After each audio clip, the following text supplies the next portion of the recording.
Okay. Well, good afternoon, everyone. We're going to get right to it because we don't have a lot of time, and I'm with some wonderful speakers. So it's my pleasure to be here this afternoon with all of you. I'm Tynnetta McIntosh. I'm a managing director at JPMorgan Chase, and I'm also the board chair of the Sphinx organization, so welcome. Thank you. Thank you, thank you. And I am here with some wonderful panelists, Ms. Kathy French of the Kathy French organization. I'm here with Mr. Wayne Brown, who is the president and CEO of the Michigan Opera Theater. And I'm here with Dr. Ronald Crutcher, who is the president and professor of music at Richmond University. So thank you for joining us. So before we get started with our conversation, I thought it would be great for you guys to take just a minute to talk a little bit more about yourselves and your work. So Kathy, why don't we start with you? Okay, fine. Thank you. Thank you very much for inviting me. I have to start by saying I have learned more in the past several days than I have in years, and I appreciate it. Yeah. My background originally was in orchestra management. I spent the first half of my career working with orchestras, including a stint as CEO of the League of American Orchestras, then called the American Symphony Orchestra League. And then the past 20 years I have spent trying to connect leaders with organizations. I've been working in an executive search. I started my own business, and I work exclusively in music, orchestras, opera companies, chamber music organizations, festivals, schools of music, all of that. So the first half was mostly training people to work in orchestras, and the second half has been bringing them together. And so that explains me. Wonderful, thank you. Wayne, why don't you tell us a little bit about yourself? Well, good afternoon. Let me echo Kathy's reference to the conference. I was particularly struck by the format of SphinxConnect. Just a great concept. And I'll just quickly make reference to that, the whole notion of that framework and being able to tie it in with any number of performing arts organizations could be invaluable as significant partners. My career began in Detroit. And what was my pitch? Well, my first job was as a Detroit news carrier. And the first message was, do not pitch the newspaper into a window. That being the case, it underscored the fact that following several years, whether or not that was in Detroit and Ann Arbor, the University of Michigan School of Music, Theater, and Dance now, and it went on to start with the Detroit Symphony Orchestra in terms of the performing arts, at which point I then served as the assistant manager of the orchestra, and it helped to provide incredible lens of community, of education, of artistic excellence, of diversity or lack thereof, and subsequent stops then in Kentucky and Atlanta, Georgia, and Washington, D.C. I saw the light at the end of that journey, and I'm back in Michigan and proud to say so, to be able to continue the work that began some years ago. Thank you. And Ronald, why don't you tell us a little bit about what you do? Yes, well, I am, my current job is the president of the University of Richmond and professor of music, but I've had many, many different jobs. So I'm a cellist. I started out playing the cello at a rather late age after having been a singer since the age of 6. And a professor at Miami University heard me play in a competition after I'd been playing for less than a year and offered to teach me free of charge. If my parents would get me from Cincinnati to Oxford, Ohio every Saturday. And that one decision by Liz Pottinger really changed my life because it had never occurred to me that I could have a life teaching young people, making a difference in the lives of young people, making a great living. She traveled all over the world. So I decided I wanted to be just like her, to teach at a university, play in the chamber music group. And that was really my goal when I went to first Miami and then went on to Yale and went to Europe, to Germany on a Fulbright. But, you know, sometimes life has a way of interceding when you think you're on a pathway. So in a sense, I often say I can't keep a job. This is my 7th university job. Wow. And when I was at the University of North Carolina, I started my administrative career as an associate provost, went on to the Cleveland Institute of Music as dean and vice president. Then I went to Miami University as an executive vice president and provost. And before that, I went to the University of Texas, which really was a pivotal moment because I was the first director of the Butler School of Music. It wasn't called Butler at that time. And there I had a mentor named Bryce Jordan, former president of Penn State University, who took me out to lunch one day, and he said, "It's obvious to me that you're going to become a college president. Have you thought about the kind of college where you would become a president?" I had not thought about becoming a college president, and so I said, probably not a place as large as the University of Texas at Austin, probably a small liberal arts college. So I became the president of Wheaton College in 2004, and after 10 years there, took a sabbatical to Berlin. Now I'm at the University of Richmond. But throughout my career, what has been a baseline emphasis are the subjects which are what we're going to talk about today: diversity, equity, and inclusion, particularly ensuring that all students who go to colleges and universities have not only the opportunity to study, whether it be the arts or whatever they want to study, but most importantly, that they feel as though they belong, as though they deserve to be there. So I'll stop with that. Absolutely. Thank you. Okay, that's wonderful. Do you still sing? In church. I'm Episcopalian. All right. And every time, and there's not a service that goes by when people will turn around to me and my wife and say, "You ought to be in the choir." Not happening. Oh. All right, well, let's get started. I just want to remind the audience that we will have plenty of time for questions, and there are microphones in the aisles, so you can definitely step up to one of those. But you can also ask your questions through slido.com using your smart device. So if you go there and look for SphinxConnect, I believe that you will be able to log in and ask your questions that way too.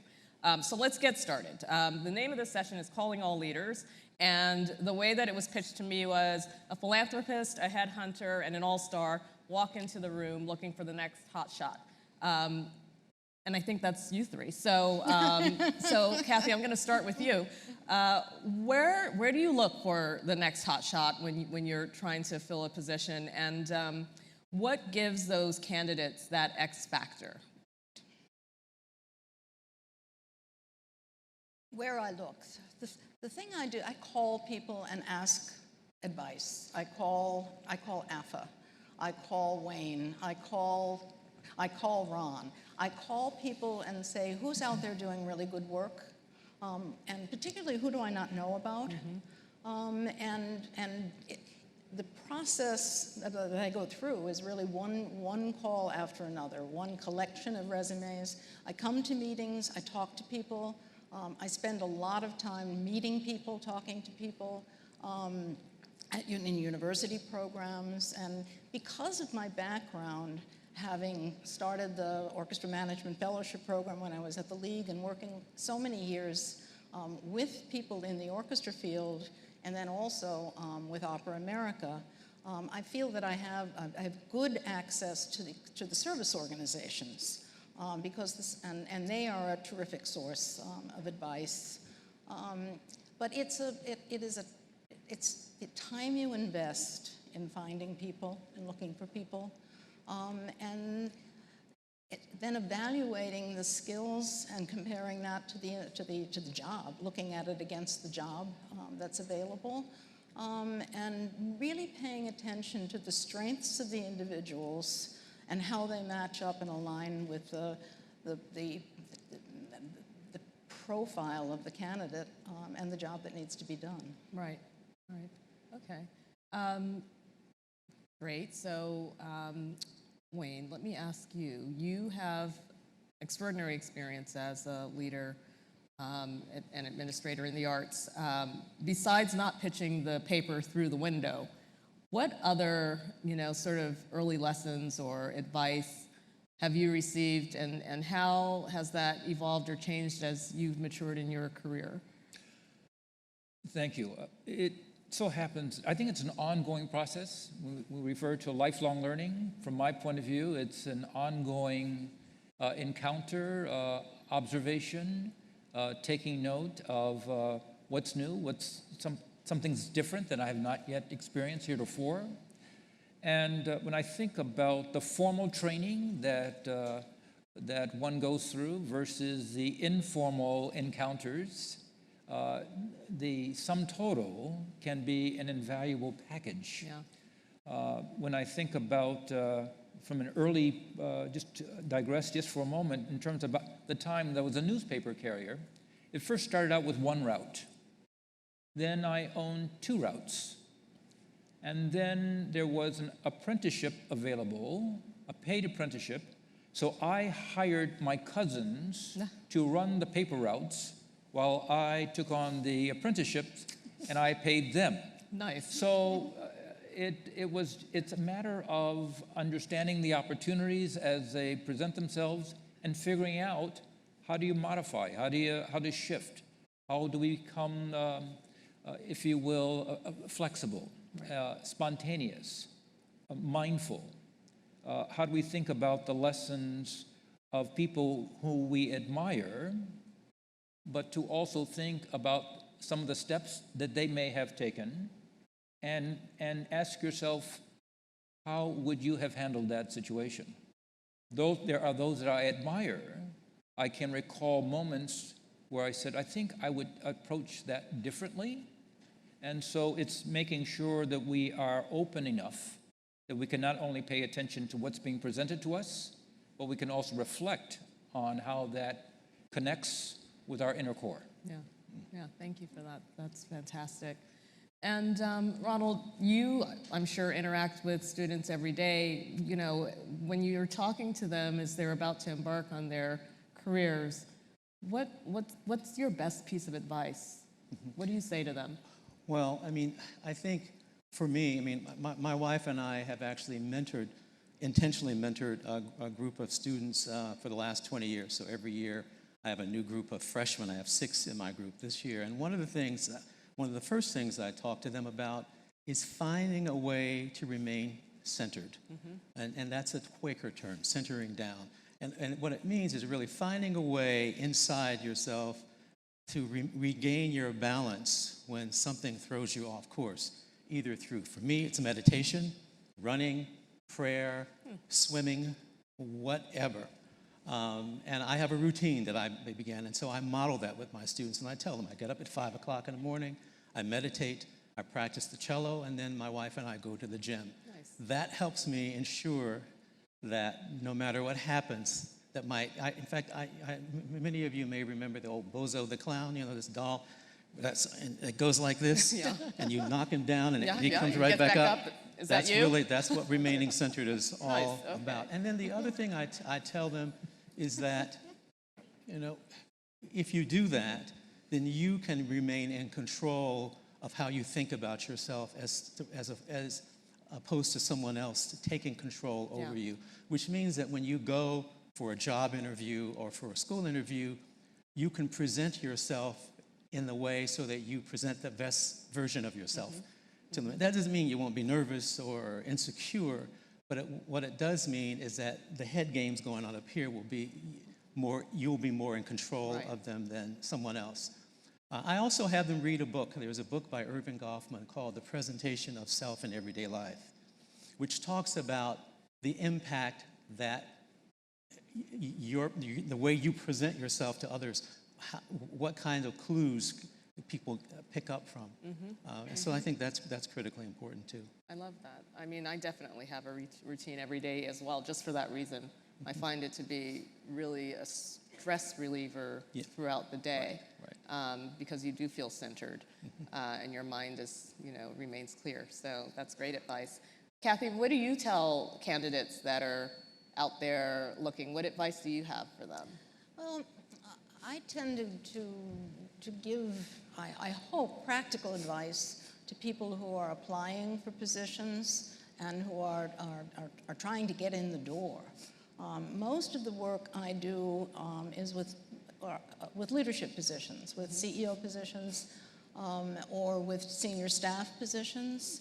And what I try to explain to people is there are kind of 3 steps.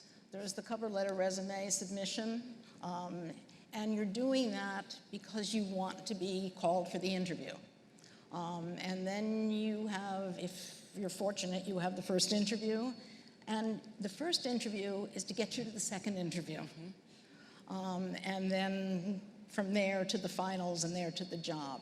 And you have to look at each one of those steps, I think, just as when you take an audition, it calls on different skills than the life in the orchestra will be. Right.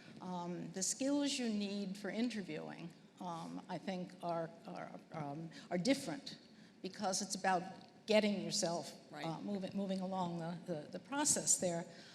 I really encourage people to spend time with their cover letters, and this morning I was at a session when Jason Geary advised, have a mentor read your cover letter, look at it, get a second opinion on your cover letter.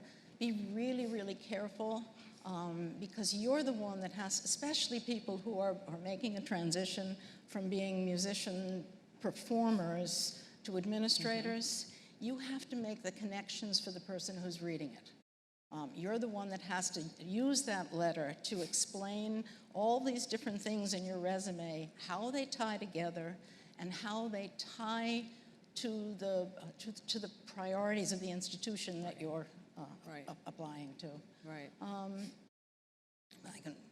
That gives you a sense of how I start with the Very sensible advice. I'm going to switch gears a little bit now and talk about the future a little bit, or have you all talk about the future a little bit. So, Wayne, what is your outlook for the future of the field, and where do you think we need to put our focus if the ultimate goal is to have the arts organizations really support the communities that we should be serving? Great question, timely question, a central question that I think so many organizations face. But I'll start from the point of view of the value of information interviews.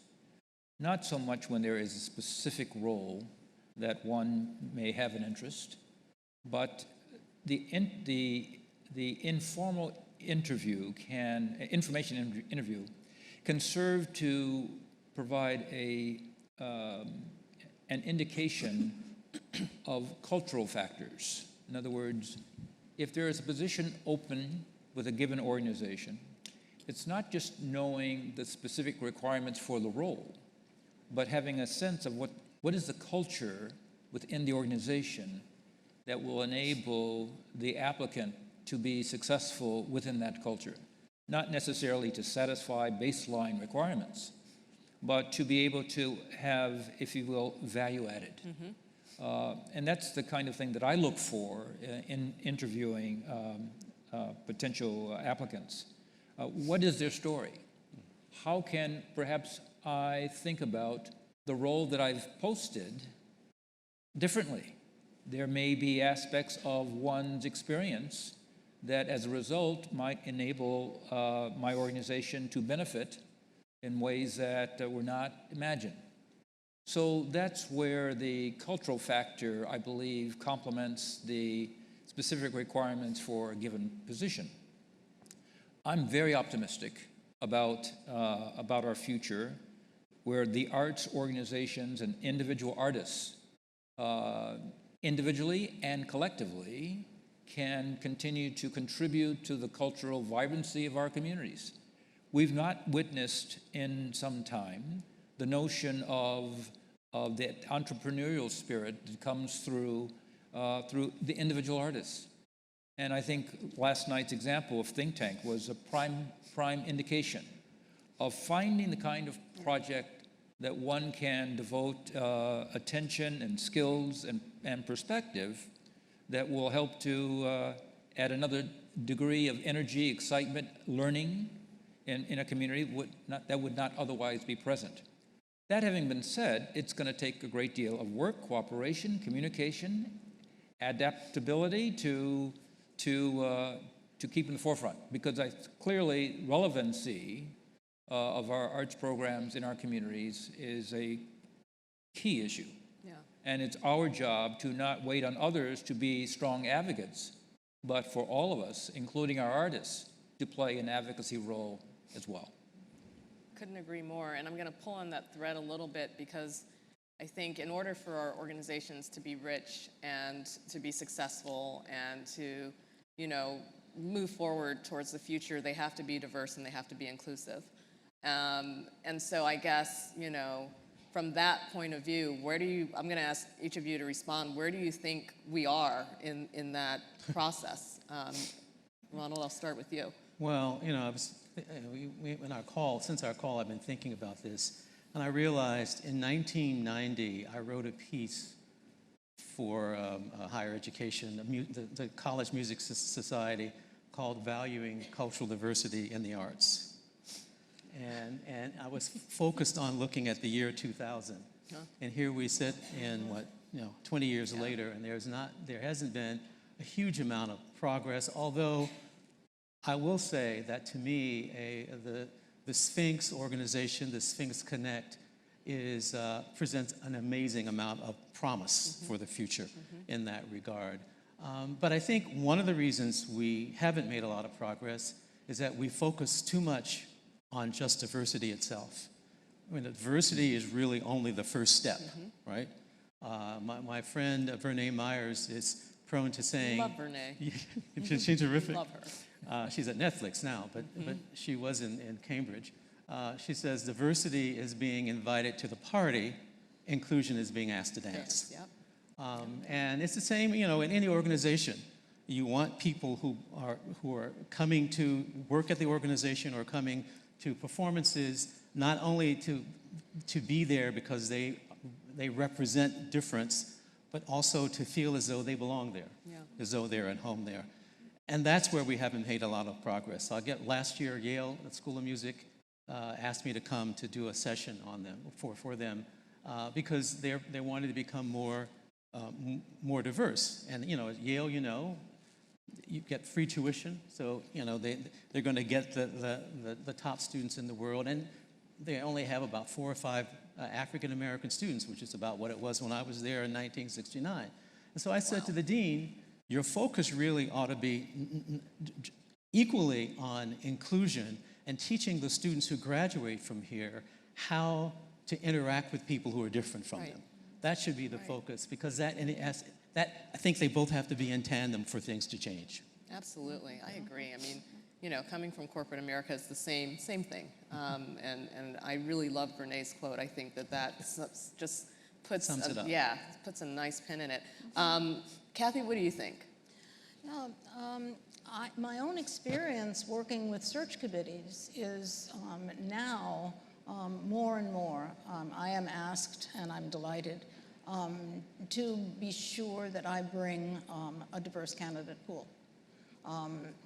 People sometimes think that through, and really we can engage in a conversation what that means on whether the institution is in fact ready to and committed to make that person succeed, which I think is really important. Yeah. But the awareness is there, and I have to say that God bless the funders who have raised this awareness particularly in the major institutions. But the awareness is there. And the searches I'm doing right now would welcome candidates, all diverse candidates. They would be happy to do that and encourage that. So that's a step. That's a positive step. Yeah, that's great to hear. Absolutely. I think. But do they get hired? The thing that sometimes yes. I mean, sometimes yes. I would say. Yes, they do. I've just in recent months have brought diverse candidates to organizations that haven't indeed been hired. Right. But my bigger concern is what happens once they're there. Right. Because there's nothing, when you see the entrepreneurial spirit of the people who presented last night, and what happens when they go inside an institution and say, we can't do that. Right. I'm sorry.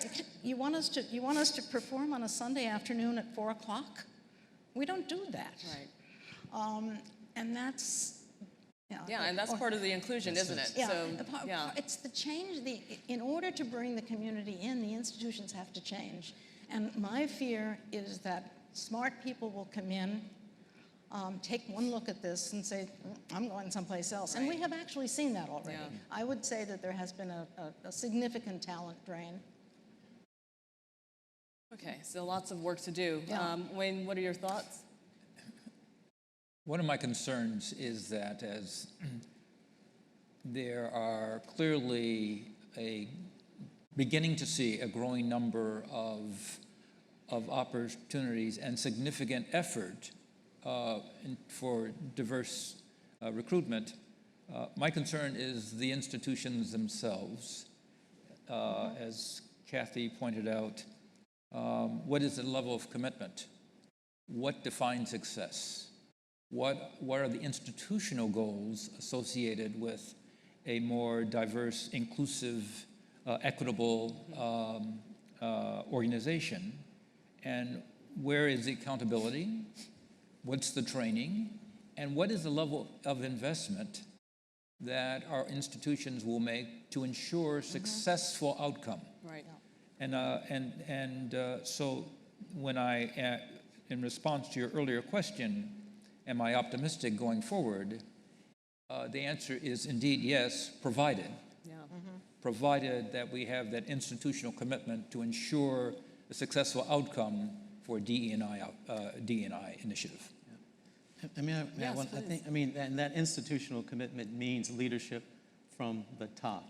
Absolutely. I want to just use the Richmond Symphony as an example. The Richmond Symphony, and when I came to Richmond in 2015, and they asked me to be on the board, one of the things that motivated me to want to be on that board, there were two things. One was that they said in their strategic plan that by the year 2020, we want our audience to look different. We want it to begin to represent the community that we live in. And the second thing that they said that impressed me is that they had gotten a grant to purchase a tent, a portable stage, and they wanted to take that stage to all the communities in Richmond, not just to go in and do a concert, but rather to develop relationships with those communities.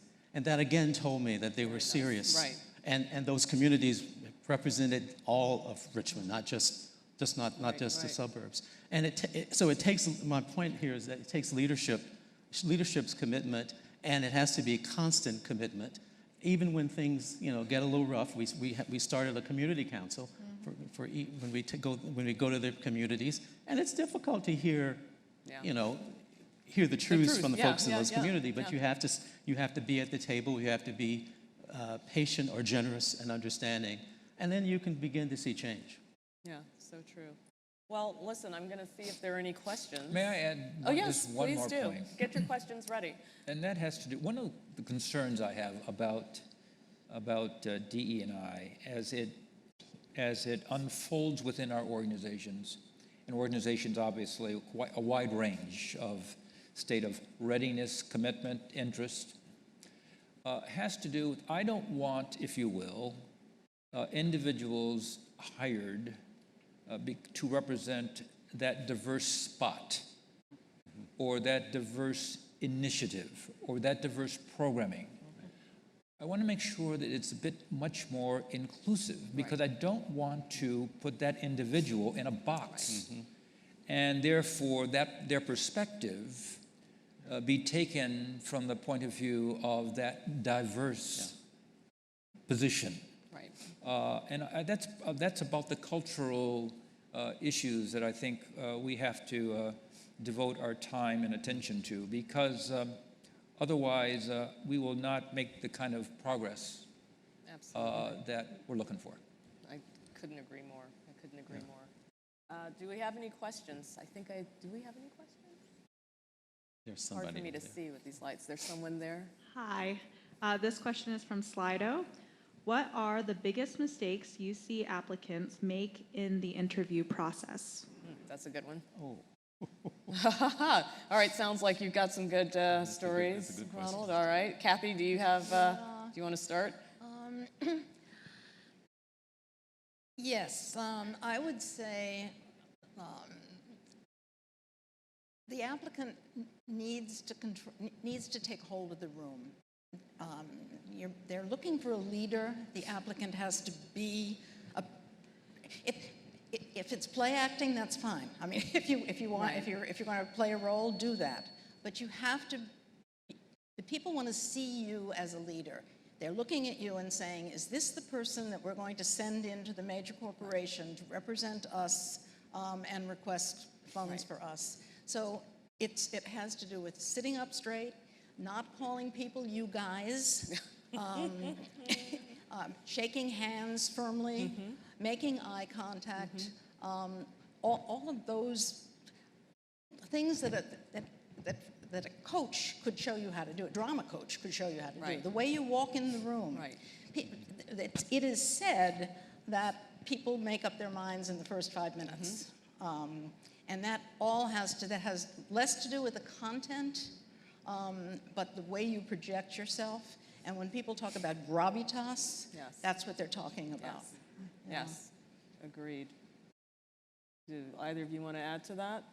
Yeah, well, I mean, I would echo what Kathy said, and I would also add, I mean, that's what the Urban Golf book is all about, the presentation of self, how people view you when you walk into the room. And I would also say, if you're a candidate, you ought to know, you ought to do your research and know who the people are on the committee. So you familiarize yourself with the names. So when you walk in, you can go up and confidently look in a person's eye and say, "Hello, John Smith. Glad to meet you." That makes a lasting impression. And one other thing I would add, one big mistake from my perspective that candidates make is when the search committee turns to them and says, "Do you have any questions?" "Oh no, I don't have any. I'm fine." Mistake. Yeah. Mistake. Mistake. Yes, agreed. Big mistake. Agreed. I just want to add too, I think it's important to the extent that you can, that you understand the culture of the organization that you're interviewing with. Yeah. Because, I do a lot of interviewing and hiring myself, and one of the things that immediately turns me off, and it's sort of, like you said, Kathy, coming in and saying, "You guys, well, we don't really speak like that at our company." Or I once interviewed a gentleman who looked like he was getting ready to go, crew on a yacht, and that's not our culture. And so, really understanding the organization that you're walking into, I think is also very, very important. It might not be the right fit for you, and I will know that within the first 5 minutes of talking to you. So try to get a feel for that. If you know people who work at the organization, ask them about it. Do your research. And the thing that I would like to add on that point is that beyond knowing something about the person with whom you're going to have a conversation, or something about the organization, take note of whether or not it's, was there a recent Cranes article, and Cranes is a number of communities, businesses, publication, whether or not there was a particular anniversary underway, whether or not there was a premiere that was announced in the community.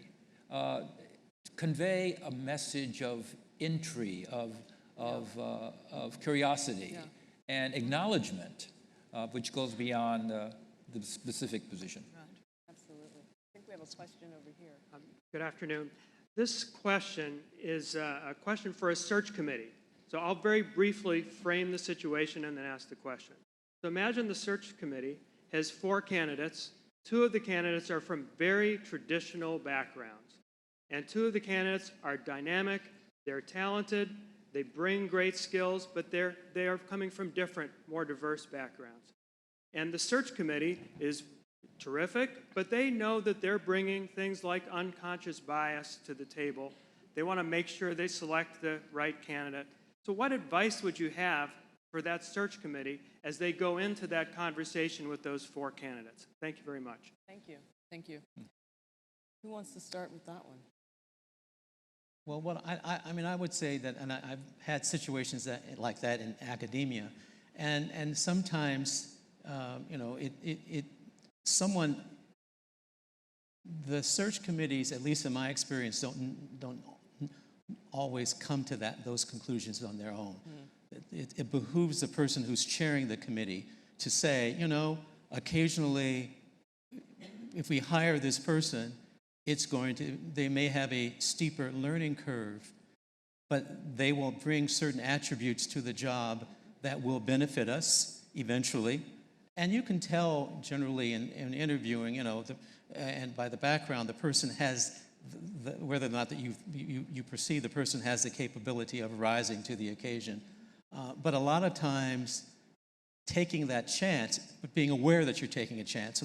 So that means another responsibility on the other side. The responsibility on the other side is the supervisor has to be aware of that and has to be a good coach, if you will, particularly in the first 6 months or so. And I'd back up a little bit and look at this at the makeup of the search committee. That the search committee should not be all people who think the same way. You need diversity of age. You need diversity of experience on the search committee. And I find that as you were just saying, Ron, that people are willing to look at high risk, high reward. I mean, that's something that I hear a lot. Not from everybody. I mean, there are those. I still hear women look at women and say, I don't know, she has a small child, I don't know how she could do this job. And that, it still happens. So I think that the selection of the search committee is really critical. Yeah, it's important. And to the extent that any of us, that I can influence that, I try to. Yeah, absolutely. Now, that's a key issue, and that's one of the issues that I think it's one of the reasons why higher education is behind, quite frankly, to be quite blunt about it. Because in higher education, as you know, the leader doesn't have much influence on developing the search committee except for an ad hoc person. The faculty does the selection of the search committee.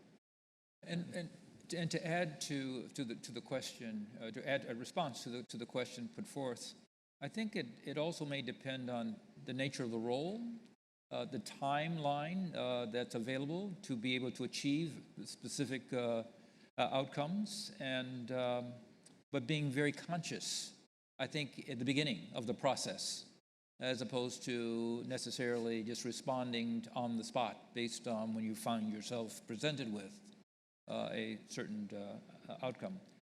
Framing the search, I think, is something that is not always fully appreciated, and that's something that's your world, Kathy. Well, but it goes back to what you were saying earlier. You need to understand the culture of the organization, because if you have a search committee that is not willing to take a risk, you have to think about setting the person up to succeed. Right.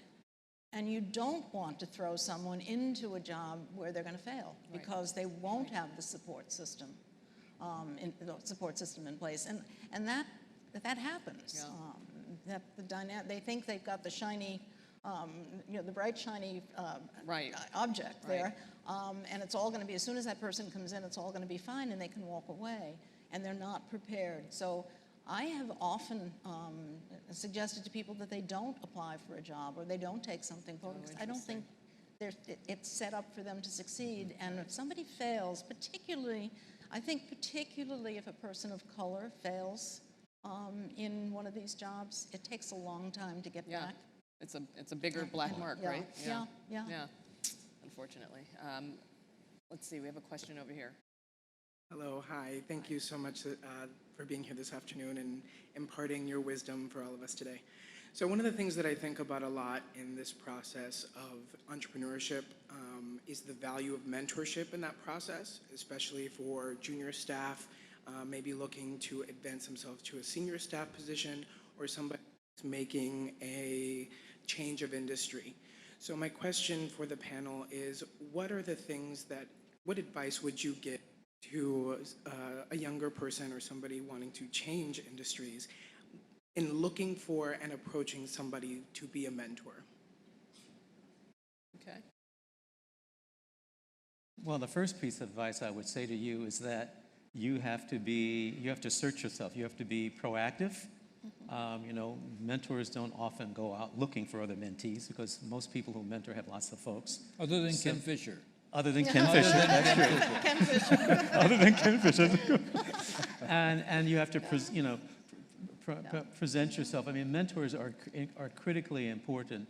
And what I found in my professional career, both looking for mentors, is that I've never had a person that I've gone to ask for advice to be a mentor say no to me. And I mean, the worst that can happen, I'm sorry I don't have time now, but I'd be happy to look at your resume or whatever. I mean, that's the first thing I would say. Yeah, I agree, and I think that the service organizations can be helpful. Opera America has, I think, some formal mentoring programs, but I agree with what Ron said. People don't turn you down. If you ask, the people who are working in this field care about it, and they care about its future, and they love it when young people share their enthusiasm. So ask. Absolutely. I Yeah. met a young man last night who said that he is off his project. Yeah, she's been mentoring him for a long time now. And so I think absolutely right. People care and they want to help. So don't be afraid to ask. I referred earlier to information interviews. And I would say whether or not you're starting out in terms of getting into the workforce, or if you're changing positions, thinking about a career change. I believe that I have, through the years, have noted that that can be an invaluable experience, and to the benefit of arts organizations. When you can attract someone who perhaps is in the corporate sector, who would like to apply their skills and link it with their passion for arts organizations, that can be really very helpful.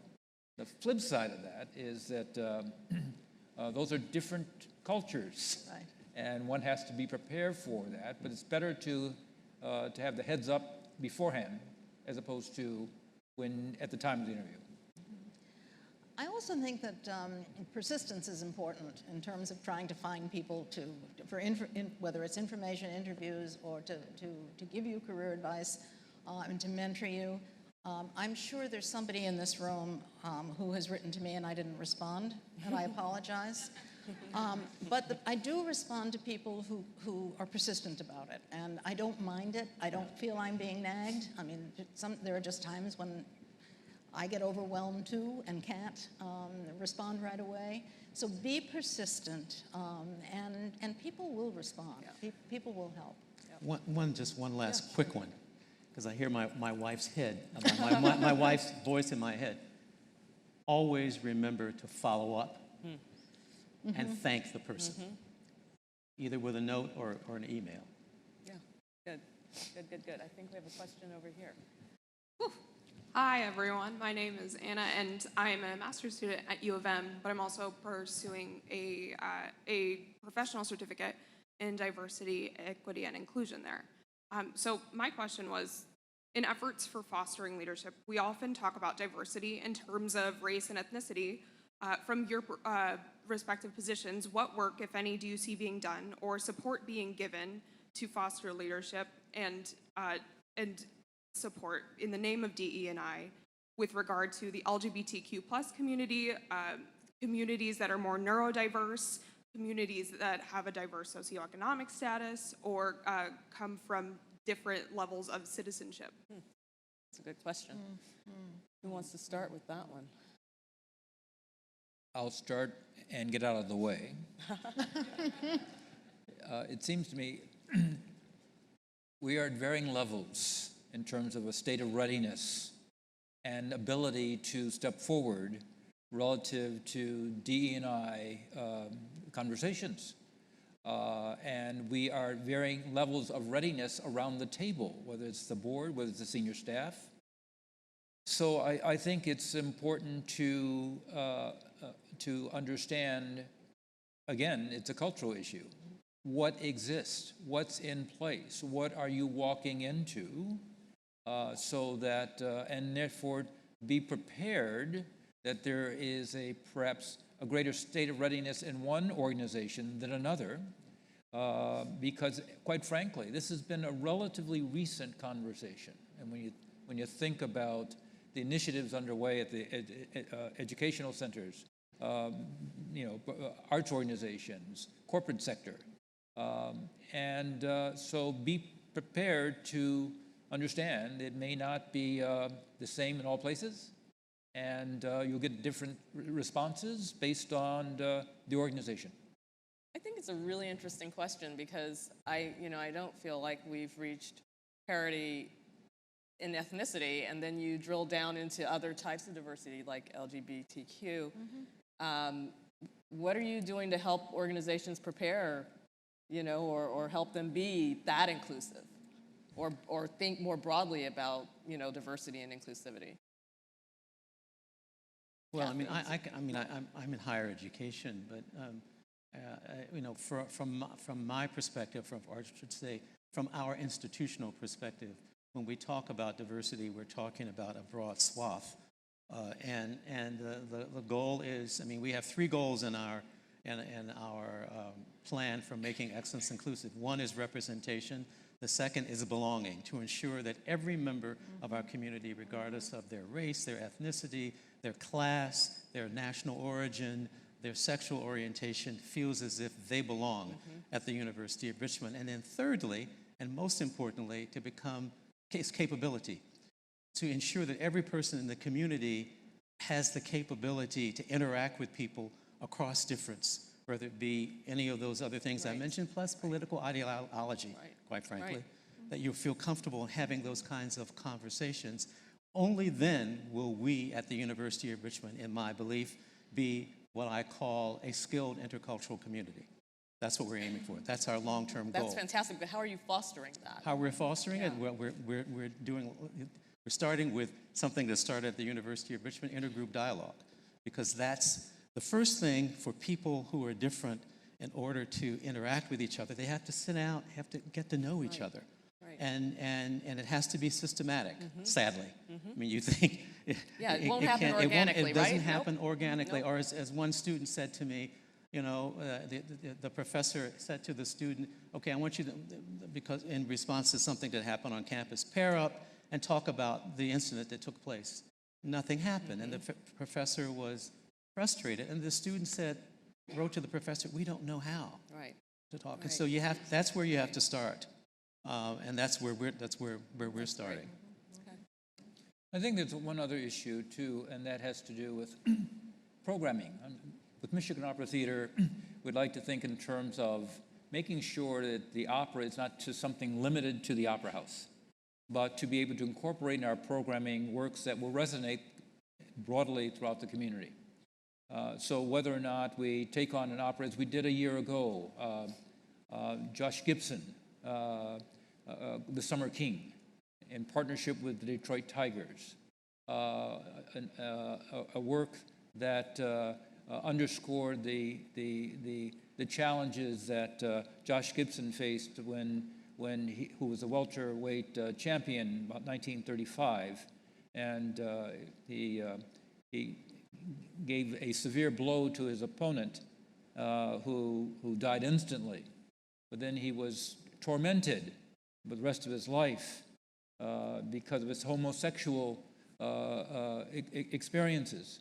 And or if we take a work like Frida Kahlo, relative to the Latin American community in Southwest Detroit, and we focus on the life of Frida Kahlo in terms of at varying phases of her life, experienced and observed different points of distinction. So I think it's something that we want to make sure that this is not the box that we're attempting to check off, but to make sure that we're conscious about the storytelling that is a driver for opera companies and how those stories are reflective of real life across the board in ways that will hopefully resonate. Thank you for that. So I think we have time for, let's see, do we have another Slido question? We do. You talked about what are the biggest mistakes you see in applicants, but on the flip side, what are the top 3 qualities you look for in the next executive director for a major orchestra? Great question. Who wants to start? Do we get 9? Kathy will start. Do we get 9 qualities? Yeah, let's see. Okay. vision, a passion for the music, and energy, real energy. Okay. I start with them. All right. Wayne, Dis- how about you? Discipline, Okay. spontaneity, and commitment. Those are good. Yeah. And I would say, adding, because a strategic thinker, and someone who can combine the vision with being a strategic thinker and can demonstrate that they've been a strategic thinker. Yeah, I can't think of anything else to add beyond that. Well, I think those are great. Our time is up. Great way to end the panel. Thank you very much for sharing. Really. And thank you all for being here. Thank you. Thank you so much. Thank you. Welcome. Yeah, Nice my meeting you. pleasure. My pleasure.